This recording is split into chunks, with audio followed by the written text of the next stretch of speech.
የኢትዮጵያም የአፍሪካም አባት የ21ኛው ክፍለ ዘመን የፖለቲካ ክስተት የአፍሪካ እንቁ ጠበቃ መለስ ዜናዊ አስረስ ማን ነው? ይህ ሰው የተወለደው 1947 ዓመተ ምህረት በታላቋና የኢትዮጵያውያን ታሪክ በደንብ በታሰረበት ቦታ አድዋ ነው።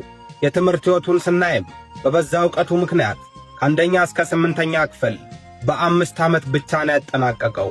ሁለተኛ ደረጃ ትምህርቱንም ከተማሪዎች በሙሉ በውጤት በልጦ በአዲስ አበባ ከተማ በሚገኘው ጄኔራል ዊንጌት ትምህርት ቤት አጠናቋል።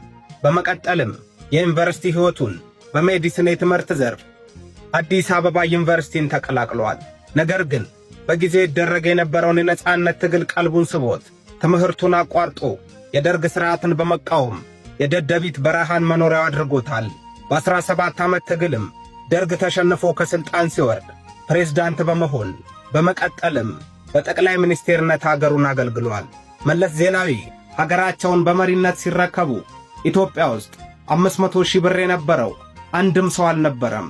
እርሳቸው ሥልጣኑን ሲይዙ ኢትዮጵያ የደከመ የጤና፣ የግብርና፣ የትምህርት፣ የመንገድ አቅም ነበራት። በመለስ ዜናዊ አመራር ዘመን ግን ሕዝቦቹ ብቻም ሳይሆኑ ዓለም ቆሞ ባጨበጨበለት በዓለም ፊት ሞገስ ባሰጣቸው ሁኔታ የልማት አርበኛ ተብለውበታል።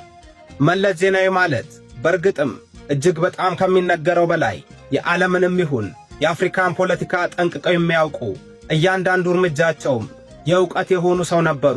ምክንያቱም ከትግል በኋላ የተማሩባቸው ዓለም አቀፍ ዩኒቨርሲቲዎች ማለት ዲግሪ የሚሸጥባቸው ተራ ቦታዎች ሳይሆኑ ከዓለም ባለ ዕውቀቶች ተመርጠው የሚገቡባቸው የእንግሊዙ ኦፕን ዩኒቨርሲቲ፣ የኔዘርላንዱ ኤራስመስ፣ የኮሪያው ሃናም ዩኒቨርሲቲ ናቸው። መጽሐፍትን እጅግ አንባቢ እንደነበሩ የሚነገርላቸው መለስ ዜናዊ ለወሬ ብቻም ሳይሆን በተግባር ለሀገራቸው አንድም ሳይሰስቱ ካነበቡት፣ ካወቁት፣ ከተማሩት አበርክተውላታል።